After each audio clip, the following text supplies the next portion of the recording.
Hey guys, tonight we settle into a space most people never dare to claim, the kind of silence that speaks volumes, the kind of stillness that unsettles those who've wronged you. You don't need to shout, you don't need to clap back, and you certainly don't need to explain. You just exist, fully, quietly, and somehow that shakes the walls more than rage ever could. You probably won't survive this journey without a serious shift in how you understand power. But that's the point.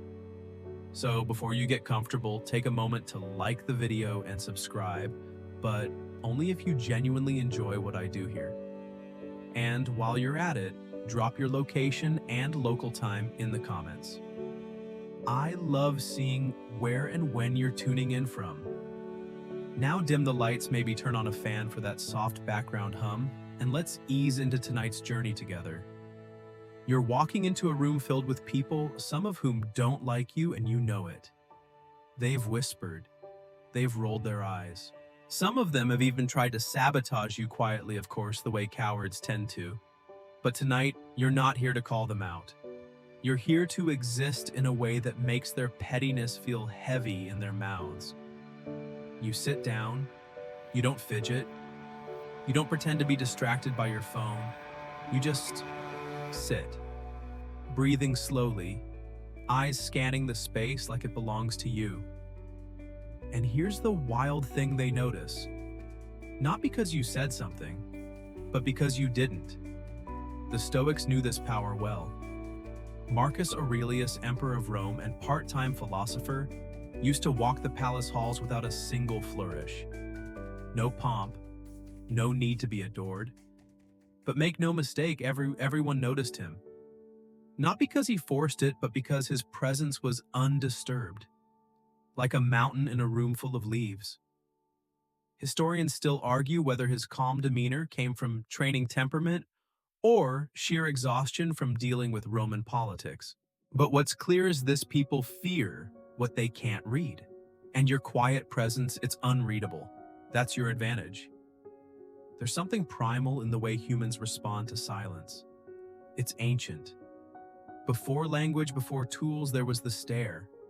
The stillness of one animal locking eyes with another, not to scream, but to show without flinching that they weren't prey.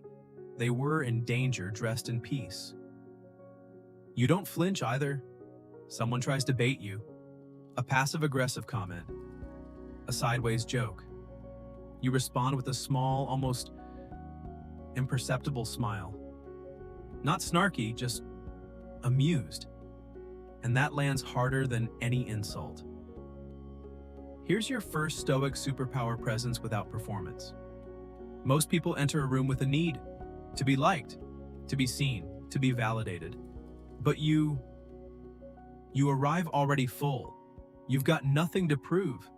That's why they squirm. You remember what Seneca wrote? He who is brave is free. And nothing screams bravery like silence in the face of noise. A quirky tidbit for you: ancient gladiators were trained not just to fight, but to control breath, facial expression, even eye movement. Because fear spreads. So does calm. The quiet fighter unnerved the crowd. The enemy, the emperor, that's you now. And it's not about being cold, it's about being grounded. Imagine the earth shaking around you while you sip your tea.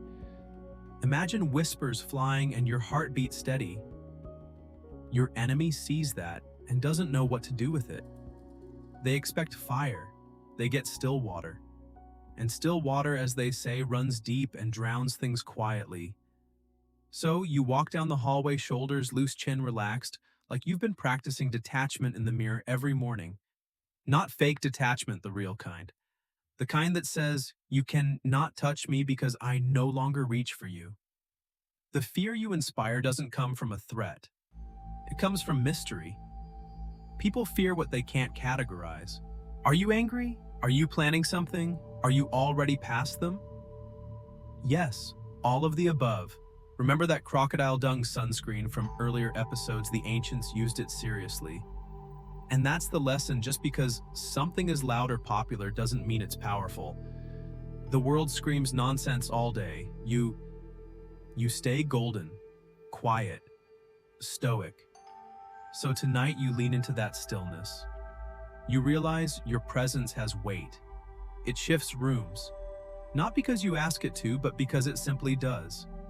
You don't need to raise your voice. You just need to raise your standards. And let your silence do the rest. You wake up with the weight of yesterday still sitting on your shoulders like a badly behaved cat. Not heavy enough to crush you, but annoying enough to remind you you're being watched, judged. Not by the world, but by the small minds who don't understand how you've become so composed, so unreadable. And today you're going to lean in harder. You start your morning slowly. No rush, no panic, just small, deliberate actions. You stretch like a cat in the sun, sip water like it's a ritual, and dress in something that says, "I'm here, but I don't need applause." The Stoics would approve. Because while the rest of the world overdoses on urgency, you are practicing the quiet art of intention.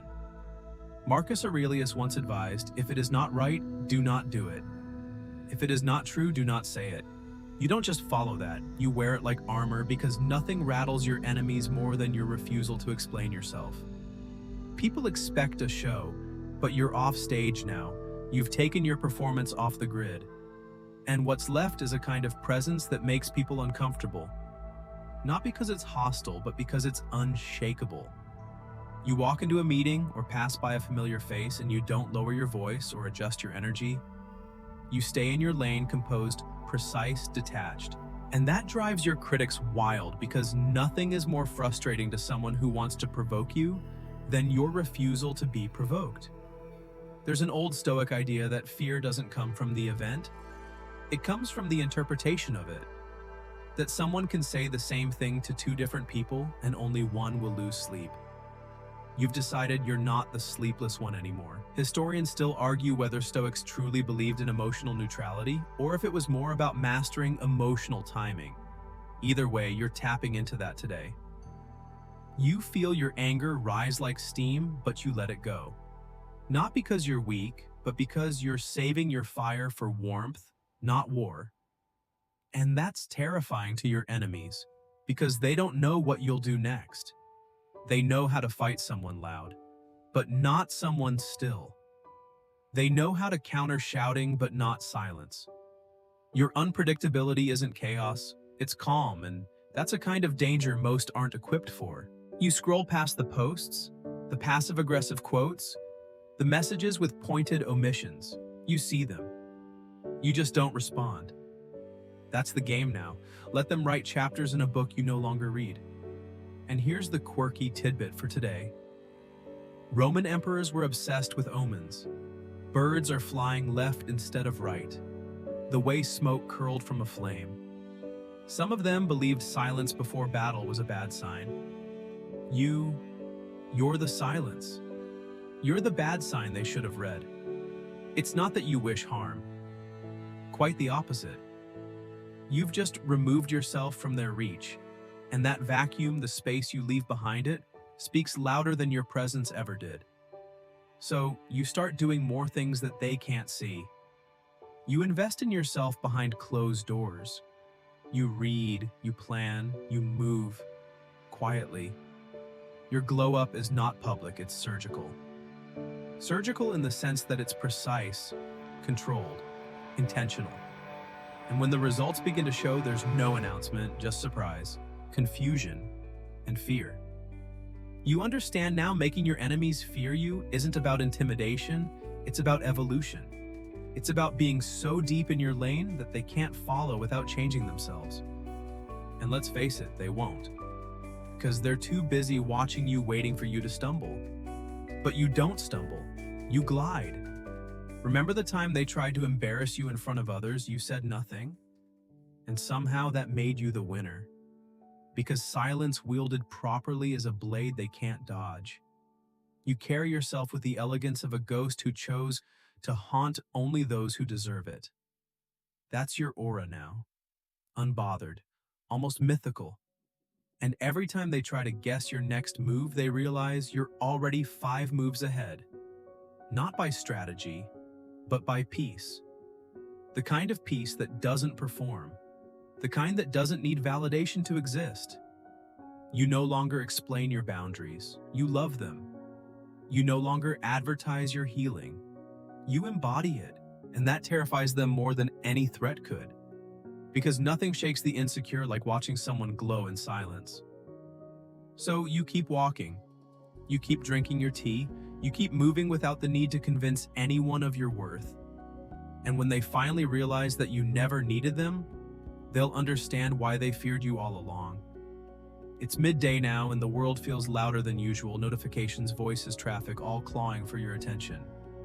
But you walk through it like a monk in a market square, calm, centered, wrapped in an invisible cloak of self-control.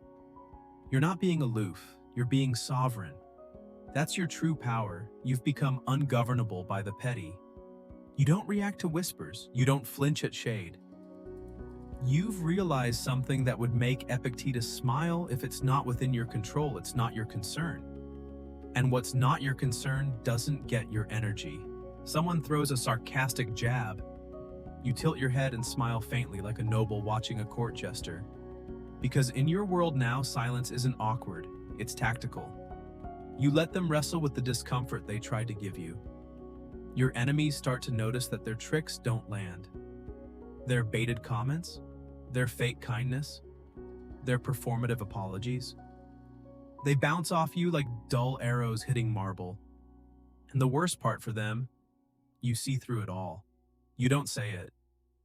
But there's a fringe theory that Roman senators would sometimes pretend to agree with emperors just to study how they thought. It wasn't loyalty, it was reconnaissance. You understand that now. You don't waste your words correcting people, you let them talk. And in doing so, they reveal more than they realize. You've started mastering the ancient Stoic practice of prohairesis, the internal power of choice. Your response is always yours, no matter what anyone says or does. That's why you don't need revenge. You don't need to clap back, you just need to stand there, sipping your drink, being the most unreadable version of yourself. And the more unreadable you become, the more terrifying you are. Because people are terrified by what they can't control. They start whispering about how different you've been, how quiet, as if silence is a crime. They project their insecurities onto your calm, and they interpret your boundaries as arrogance. But that's not your problem. Here's the thing about fear, it doesn't always come from loudness. Sometimes it creeps in subtly, from a person who doesn't engage, doesn't flinch, doesn't explain. That person becomes a mystery, a threat. Not because they did anything, but because they didn't. And you're that person now. You walk into rooms and don't need to take up space to command it. You sit at the table and don't need to raise your voice to be heard. Because presence isn't volume, it's focus, it's intentionality, and you've got both in abundance. Mainstream Stoicism teaches that you must live by nature, but that doesn't mean becoming a pushover. It means being solid, rooted. Like an oak tree that doesn't chase storms, it weathers them. You start moving differently now. You let your schedule be sacred. You protect your energy like ancient warriors protected scrolls of wisdom. And when people ask where you've been, you just smile and say, working on myself. That's it. No explanation, no detail, just enough to make them wonder. You've started living by subtraction, less noise, less drama, less explaining, and more stillness. More peace, more you. Historians still argue whether the Stoics believed in divine fate or rational free will. But regardless, they all agreed on this: a powerful person remains unmoved by lesser things. And today, you are that person. You feel it when someone tries to provoke you, and you just blink. Not because you're disengaged, but because you've mastered the art of not responding. Your enemies don't know where to stand with you anymore. You've changed the rules without announcing it, you've withdrawn your energy without a speech, and suddenly their power fades. Because what they had over you was borrowed, and you just took it back. The quirky tidbit today: in medieval times, some knights would carry talismans, not for magic, but as reminders. Small tokens that whispered, "Stay steady." You've got your version now. Maybe it's a phrase, maybe it's a journal entry, maybe it's that cup of tea you make the same way each night. Rituals that anchor you, symbols of your calm. That's what they don't understand. Your peace isn't passive, it's practiced. You train for it like a warrior, and the results are undeniable. You start noticing how people treat you differently now. Some with admiration, some with caution, some with veiled resentment. But none of them can touch you because you're not operating at their level anymore. And when your enemies try to bring up the past, try to rattle your cage, they find it empty. You're not there anymore. You're not the same. And they're left swinging at ghosts. Because here's your truth. The quieter you become, the more powerful your presence feels. And nothing scares a manipulator more than someone who sees through the game and doesn't play it. So you keep walking, keep watching, keep rising without a word. Afternoon sun slants through your window like golden reminders, bright calm, and completely indifferent to the chaos other people try to create. You sit with that warmth, feeling it spread across your shoulders, your hands, your face. It's an ordinary moment, and yet it feels like victory. Why? Because nothing has disrupted your peace today, not even the ones who tried. You've become hard to provoke, and that, dear listener, is terrifying. Not to you, but to them. Because people who rely on reaction, on seeing you flinch, snap, explain, now stand there with their emotional fishing poles but no bite. You're not playing. You're not even watching the game. You've left the stadium. Seneca once said, "He who is brave is free." And bravery doesn't always look like swords and speeches. Sometimes it looks like letting the phone ring. Sometimes it looks like not replying to that one message meant to bait you into drama. Sometimes it's choosing stillness over performance. Your enemies don't know what to do with your stillness. They try sarcasm. You blink. They try exclusion. You stretch your arms and enjoy the space. They try gossip. You yawn and get back to work. You've realized something potent. When you stop giving them your energy, you start starving the problem. Because what they fear most isn't your anger. It's your indifference. It's a strange reversal. The more you care about your alignment, the less they matter. And the less they matter, the louder their insecurity gets. They act up trying to make noise, but to you, it sounds like static on a radio you've already turned off. There's a fringe theory that Stoic silence was performative, that philosophers like Zeno would remain quiet not because they lacked words, but because they wanted the silence to speak louder than argument.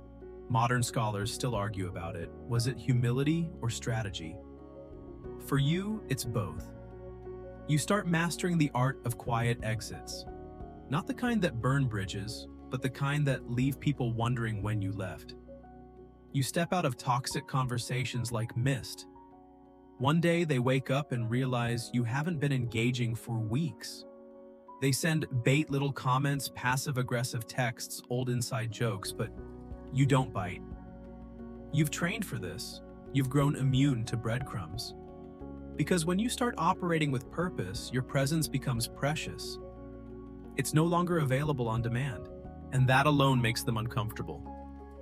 Mainstream Stoicism teaches the principle of ataraxia, inner tranquility, untouched by external chaos. You're embodying it now, not in theory but in practice. It's in how you protect your space. How do you filter your time? How you walk into a room and don't explain your silence. You don't need their understanding. You don't need their approval. You don't even need their friendliness. You're not rude. You're just not accessible to everyone anymore. And your enemies? They feel it. They felt the door quietly close and they weren't prepared. Here's a quirky story you'll enjoy. Marcus Aurelius once wrote letters to himself like a journal, but with philosophical pep talks. He'd remind himself, waste no more time arguing what a good man should be. Be one. That's you now. You don't argue, you just live. You carry yourself with quiet assurance. Your posture says more than your words ever could. When someone throws a snide comment, you don't flinch. You just look at them like they accidentally spoke in a foreign language. And that silence, that calm blink, it haunts them longer than any insult. And here's the wildest part: they start mimicking you. They try to be calm. They try to be unreadable. But it's not natural to them. It's a mask. And masks always slip. Yours isn't a mask. It's discipline. It's philosophy. It's a way of life. You no longer respond to chaos with chaos. You don't need to win. You just need to stay in alignment with your values. That's your power now. Not vengeance, not pettiness, just presence. And presence, when rooted in clarity, becomes a kind of silent thunder. People begin to treat you differently. Some are drawn to your groundedness. Others are unnerved by it. Either way, you don't adjust. You no longer shrink to make others feel comfortable. You've outgrown that role.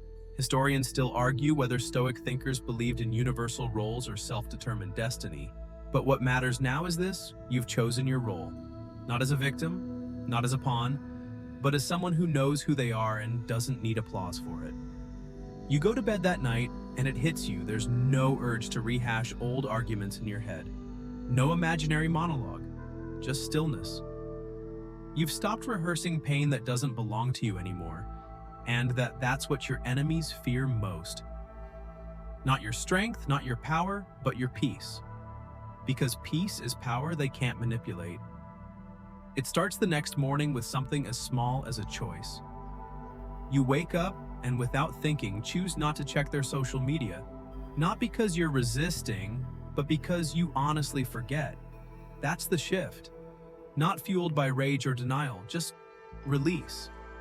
You stretch in bed, feel the warmth of the blanket, and realize you haven't thought about them in hours. That realization alone would have startled you a few months ago, but now it just feels clean. Like sweeping out a dusty room and cracking open a window. Your enemies don't expect this kind of recovery. They expect bitterness, obsession, maybe even a dramatic comeback. But you're not playing the role they wrote for you. You've changed the genre. Remember that crocodile dung sunscreen? Once the pride of ancient beauty routines, now a footnote in history's book of bad ideas. We survived? That's what their opinion is now. Yesterday's remedy, no longer relevant. You outgrew it. You outgrew them. There's a beautiful cruelty in being ignored that the Stoics understood well. It reveals who you were clinging to. And more importantly, why you start asking sharp questions under soft breath.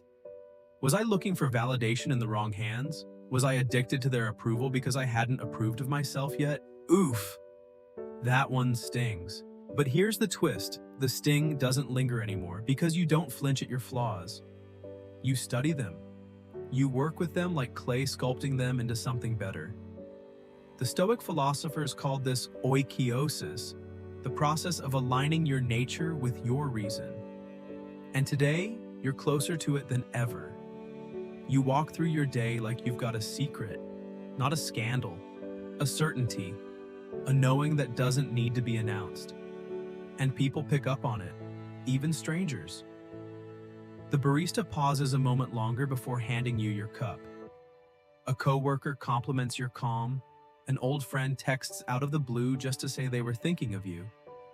It's not magic, it's magnetism.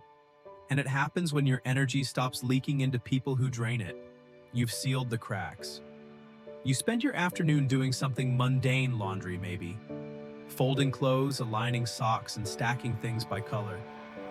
It's not glamorous, but it's grounding. And grounding is what your enemies hate most. Because as long as you're grounded, they can't shake you. Stoicism taught that routine was sacred. Epictetus once advised students to practice misfortune sleep on the floor. Eat plain food not to suffer, but to prove you could thrive without comforts.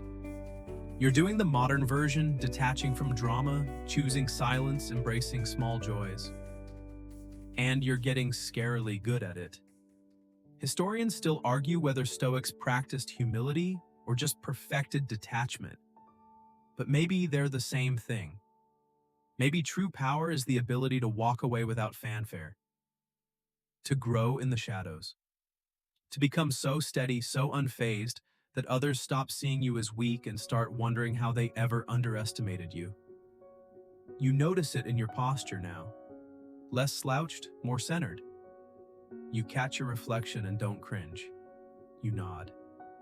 Hey, we're doing okay. That alone is worth a feast. It's not about perfection. You still have tough days. Still scrolling too long? Still miss the idea of someone more than the reality. But those moments pass faster now, like clouds. You watch them drift.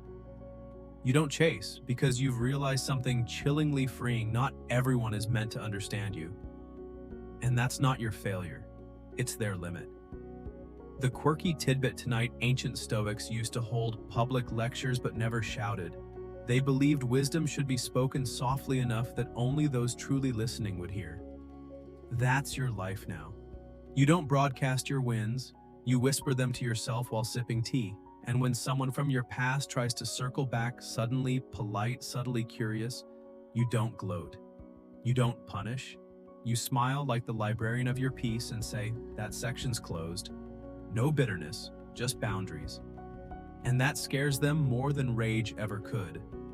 Because nothing says "I've healed" like not needing to prove that you have. You step outside later that day, not with a purpose, just with presence. The sky is a dull, overcast gray, but it suits your mood in a strange, poetic way. The world doesn't need to shine today. It just needs to hold still like you. Your shoes crunch softly over gravel as you walk to nowhere in particular. You pass people who don't know you've been sculpting silence into steel. They see a calm figure. They don't see the storm you survived. And that's fine. Let them guess. You're not in the business of explaining yourself anymore. Back when things were messier, your reactions were faster. Someone rolled their eyes, you spiraled. Someone went silent. You filled the gap with anxious noise. But now your enemies could host a whole parade of passive aggression, and you'd nod like a monk watching birds fly overhead. That's the fear you wield: composure. The Stoics called this ataraxia, a lucid tranquility unbothered by external chaos. Not numbness, not indifference, but a practiced calm. It's powerful to wear soft shoes. You reach a bench and sit. No music in your ears, no texts to reply to. Just breathe, just birds, just that one tiny dog dragging a man twice its size down the path. You smirk. Not everything needs meaning. Some things are just delightfully ridiculous. And here's something ridiculous from Stoic history. Zeno, the founder of Stoicism, once tripped and broke his toe and took it as a sign to drop dead. Some say he died on purpose, others say it was an accident, a myth spun from poetic nerves. Historians still argue whether it was an act of surrender or discipline. You lean into that debate amused. Because even ancient Stoics had their dramatic moments, but they also had clarity on what to fight for and what to walk past without blinking. You're learning to master that distinction. You check your phone not for messages, but to delete old threads. Conversations that once made you laugh now feel like borrowed skin. You scroll pause and hit delete, not angrily, not dramatically, just like closing a book you've already read. People notice this version of you. They won't say it outright, but they see the difference. The steady eye contact, the lack of apologies for simply existing, the way you no longer chase closure, you carry it. And enemies. They feel it too. That creeping discomfort when their tactics no longer land. When the bait dangles untouched. When your name doesn't flinch at the sound of theirs. Let's not pretend this is easy. It's not. Sometimes the silence feels so dense you could carve it with a butter knife. You still rehearse arguments in your head, still feel that jolt when a memory sucker punches you. But now you don't give those moments a throne. They pass like hiccups, uncomfortable but temporary. You stand from the bench and continue walking. Past the cafe where you once waited an hour for someone who never showed. Past the alley where you once cried harder than you meant to. Those places still hold echoes. But you're not echoing anymore. You're rewriting, and here's the part that might scare your enemies the most: you don't wish them harm. You don't fantasize about revenge. You're not plotting a dramatic re-entry into their awareness. You're just done. That's the difference between escape and evolution. Escape wants the past to chase you. Evolution doesn't even leave breadcrumbs. Seneca once wrote, "He who is brave is free." Tonight, that bravery looks like logging off without needing anyone to notice, like watching someone walk away and not calling out after them, like learning to be alone and realizing you're not lonely, just unburdened. You remember the phrase from earlier, "You're not here to perform." Let that echo again, this time deeper. You're not here to entertain, to soften your edges, to fit into anyone's shrinking comfort zone. You're here to stand. And sometimes just standing in silence is the loudest declaration of all. The quirky tidbit tonight: ancient Stoics believed in controlling what they called impressions, those first flashes of feeling that enter the mind. The trick, they said, wasn't to suppress them, but to evaluate them. Is this worth my energy? Is this true? Does this serve me? You're doing that now. Real-time emotional editing, like a philosopher with a delete key. And here's the reward: when someone tries to throw you off, they find you unshakable. Not cold, not cruel, just unavailable to chaos. That's the new fear. Not your anger, but your absence. Not your fury, but your peace. Not your words, but your refusal to need theirs. You get home, wash your hands, and look in the mirror. You meet your gaze and nod, not because you have it all figured out, but because you're proud of who you're becoming. You're not bulletproof. You're boundary-proof. And that is terrifying to anyone who once fed off your chaos. The next morning, you don't bounce out of bed like some motivational poster. You stretch, you sigh, you give yourself a moment. That's power too, not needing every day to feel like a movie montage of success and glory. Some mornings are quiet victories. Some mornings are just getting up. You pour your tea, crack the window, and let the breeze speak before anyone else does. The world sounds different when you stop trying to impress it. Birds don't care if your enemies saw your glow up. Trees don't applaud your self-restraint. Nature just is. And today, so are you. Let's rewind for a moment. Remember when being ignored felt like a failure, like a scarlet letter carved into your worth? You used to think, "What did I do wrong?" on loop. But today, something shifts. You sip your tea and ask a different question. What have I done right to outgrow this noise? The Stoics, always one step ahead, knew that real strength isn't visible in conflict, it's revealed in restraint. Marcus Aurelius once wrote, "You have power over your mind, not outside events." Realize this and you will find strength. That's not a platitude. That's armor.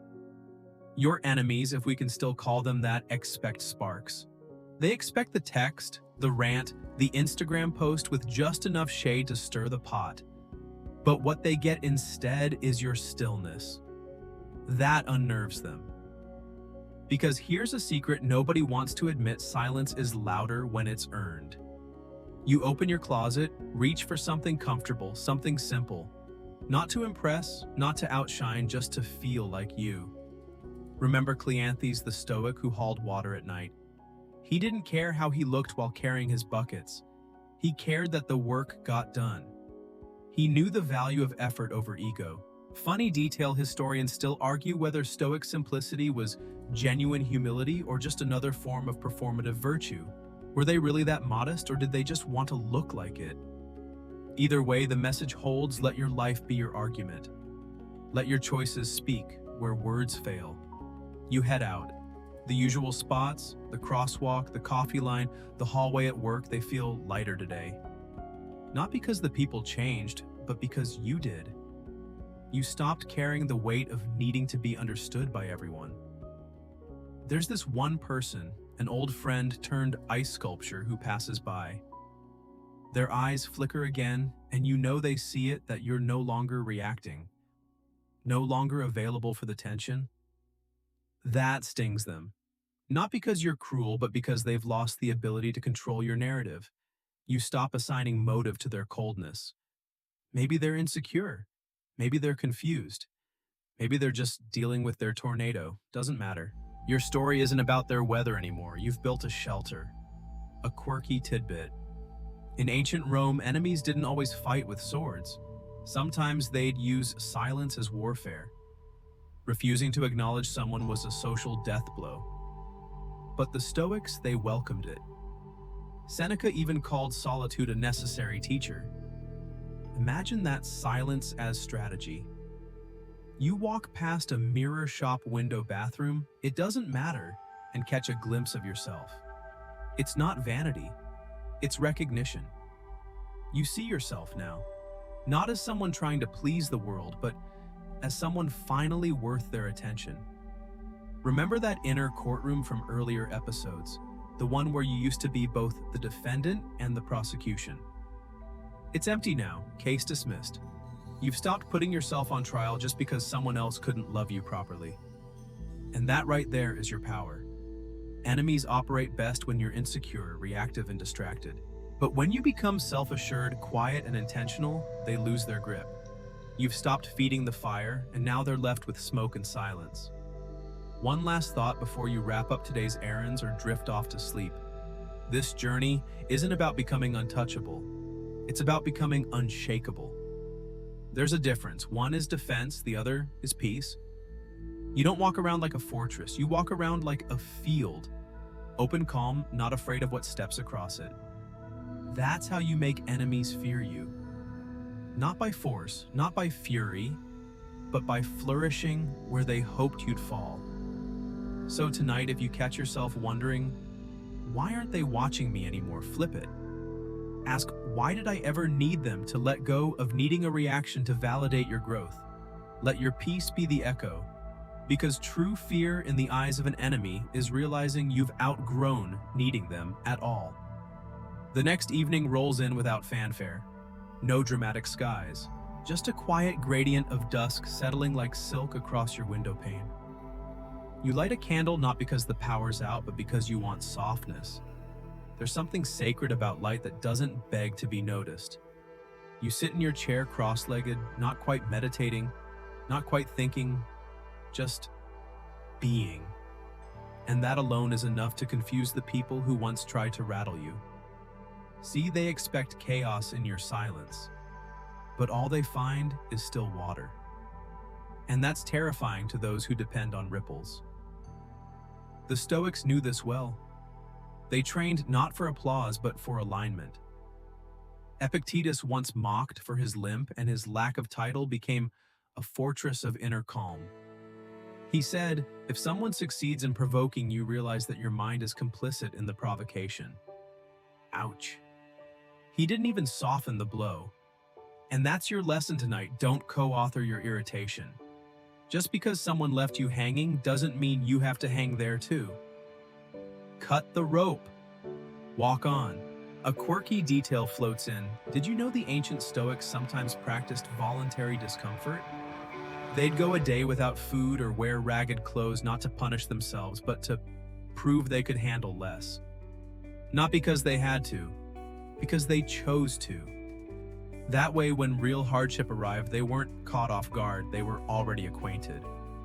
So now when your enemy glares across the room or hurls subtle shade into the group chat, you don't flinch. You've rehearsed this discomfort. You've made peace with not being liked. And that makes you dangerous. Because in a world obsessed with being seen, the person who stops seeking attention becomes magnetic. Your enemies feel it even if they can't name it. They sense the shift. You no longer orbit around their opinion. You've become your sun. And the thing about light is it exposes.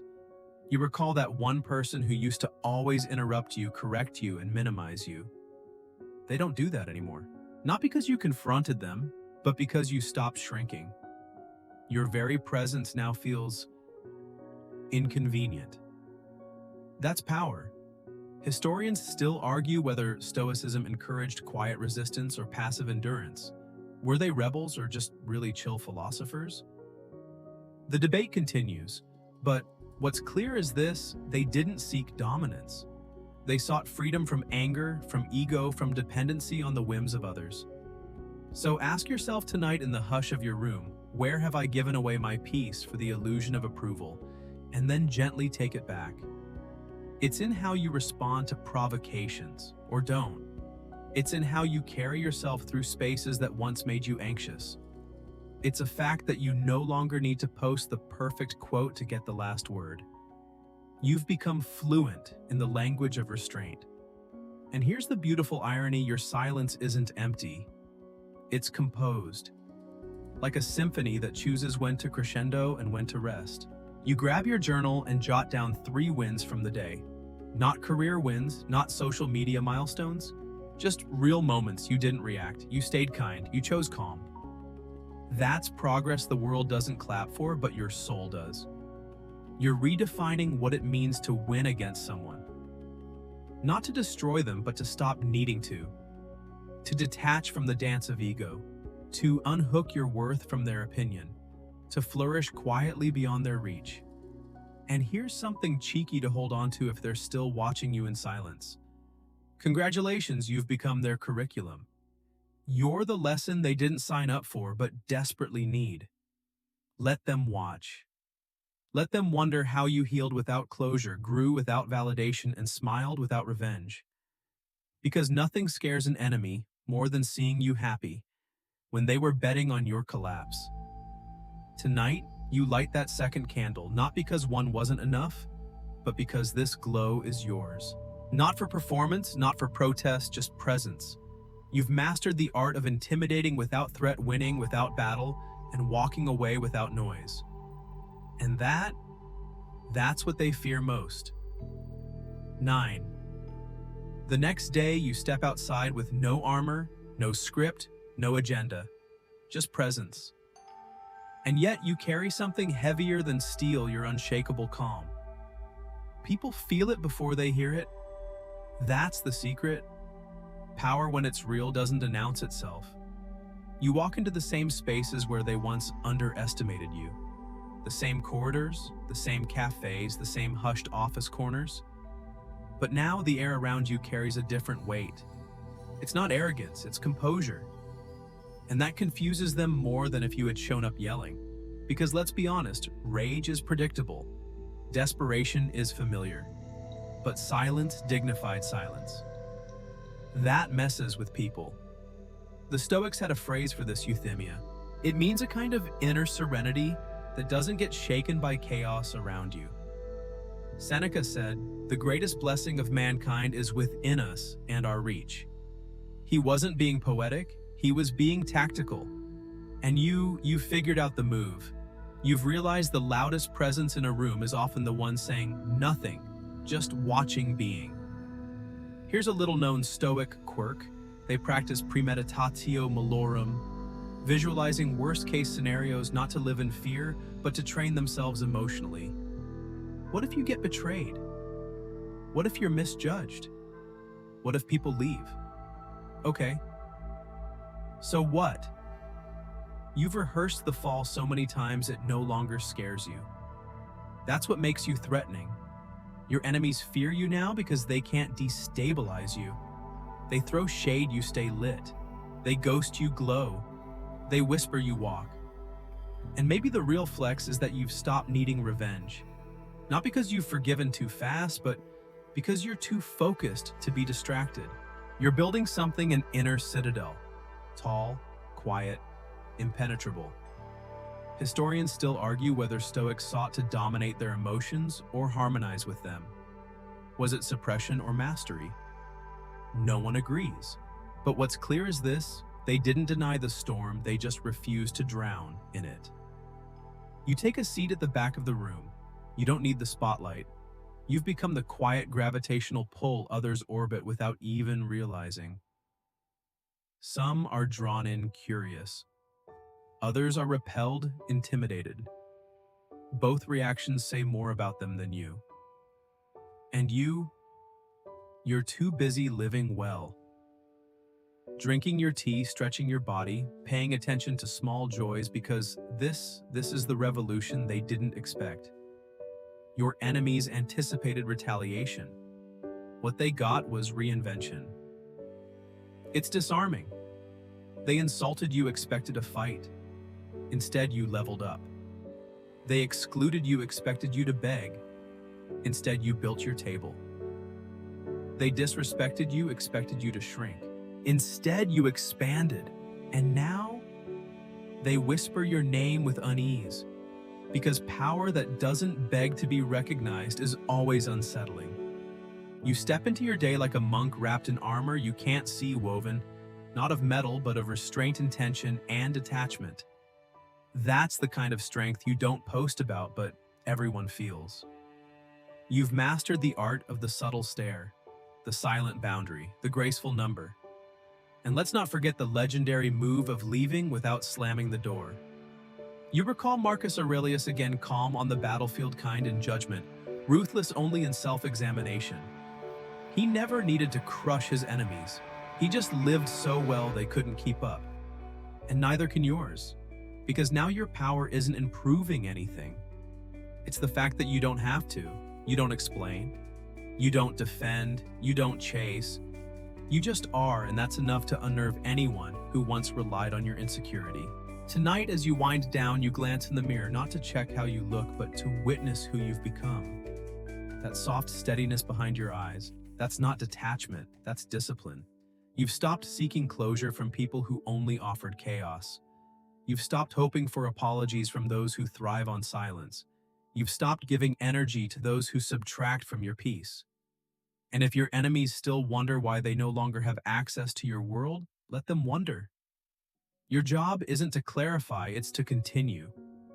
Because that's what Stoicism is, not a denial of feeling, but a devotion to freedom. The kind that doesn't fear being misunderstood. The kind that no longer needs to be loud to be heard. You've become the quiet before the storm, but this time you are the storm. And the best part? You arrive without warning, no threats, no speeches, just presence. You wake up and realize you didn't dream of them. That's new. The space they once filled in your mind is now occupied by something steadier, peace. The kind of peace that doesn't need noise to feel alive. You stretch, pour your tea, and let the quiet settle in like an old friend. It doesn't ache anymore. It anchors. Out there, your enemies still wait for your weakness. A crack, a twitch, a misstep. But all they find is someone who no longer plays the game. Because you've changed the rules. You've rewritten the entire playbook. And you did it all, without saying a single word. That's why they fear you. You understand now, real power is silent. It doesn't chase. It doesn't explain. It doesn't even flinch. You remember something Seneca once said, "We suffer more in imagination than in reality." And tonight, you see it. The fear you once felt around confrontation, silence, and being left out. All the ghosts you kept feeding, but you've starved them now. They fade finally like breath on glass. You step outside, it's early. The kind of early where the sky still remembers darkness but begins to hint at light. The streets are empty, the world is yours. And you feel untouchable, not because you are above pain, but because you know what to do with it now. You carry yourself like someone who's learned the art of emotional aikido, redirecting the energy of others without absorbing it. A glance thrown your way doesn't stick. A passive-aggressive comment slips past. A social freeze-out, you wear it like velvet. Because you figured it out, stillness is your shield, silence your sword. One last Stoic idea to pack for this journey: ataraxia, a lucid state of robust equanimity. Unshakable tranquility. Imagine a candle's flame that doesn't flicker no matter the wind. That's you now. And if they still whisper about you good, that means you're unforgettable. Historians still argue whether Stoics withdrew from the world or simply refused to be owned by it. Maybe both. Maybe neither. What we do know is this: they walked forward, always. Even when mocked, even when ignored, even when alone. And so do you. You've stopped being someone's storyline. You're writing your own now. Clean pages, clear ink, no co-authors. You walk past the people who tried to shrink you and you don't look back. Not from arrogance, but from alignment. You're not on the same path anymore. That's not ego.